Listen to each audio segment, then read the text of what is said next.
There are more people employed in Formula One as an industry in the UK than in the coal and steel industry combined.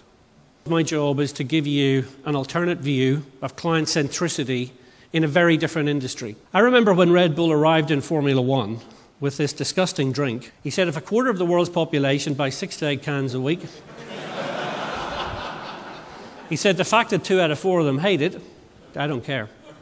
My job for the last few years has been to have customers within Formula One who are these teams that compete. They want a product that's light, 95 kilos.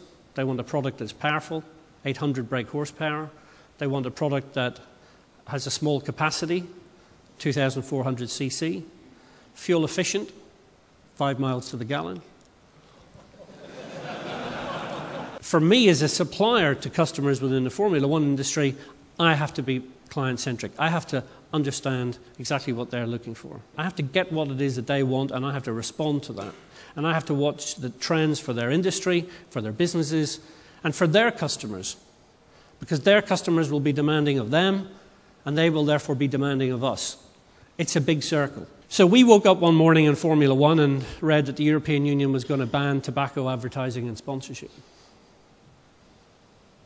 $1.6 billion was going to exit our business within 5 years. I can promise that sent a shockwave. It's a fast-moving world. Times change quickly. You've got to be on your toes. You've got to be looking for what's going to happen next. Where are you going to be in 2020? Where are we going to be in 2020? Where's our next sponsorship going to come from? Where's our next commercial deal? Where are the growth industries? To compete in Formula One, of course you are a team, but actually you're a business. The 12 teams that compete in Formula One are in fact engineering companies. And these are engineering companies more akin to aerospace businesses than automotive businesses. And they design and produce a product which happens to be a Formula One race car. They're in the low-volume prototype manufacturing sector. They employ hundreds of people who spend their time and the company's money and resources developing a very high-end added value product, which then goes out and competes in the most public way possible in front of an audience of 300 million viewers 20 times a year around the world.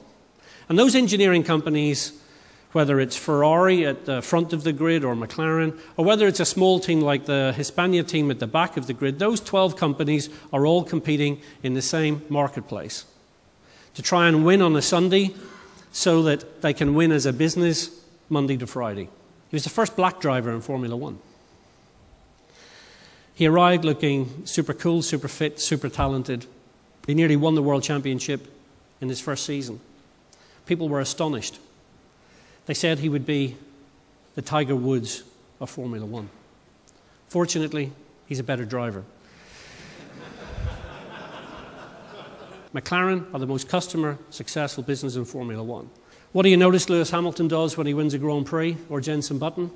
They go behind the podium, they put their cap on, they towel themselves off to get the perspiration away, and on a little plate they have their Tag Heuer watch, which they put on the outside of their uniform, so that when they hold the trophy up,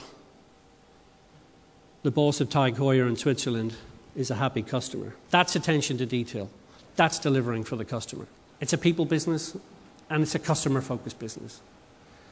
And we've got to listen to our customers, and we've got to respond, because upon that we live or die. Thank you very much indeed.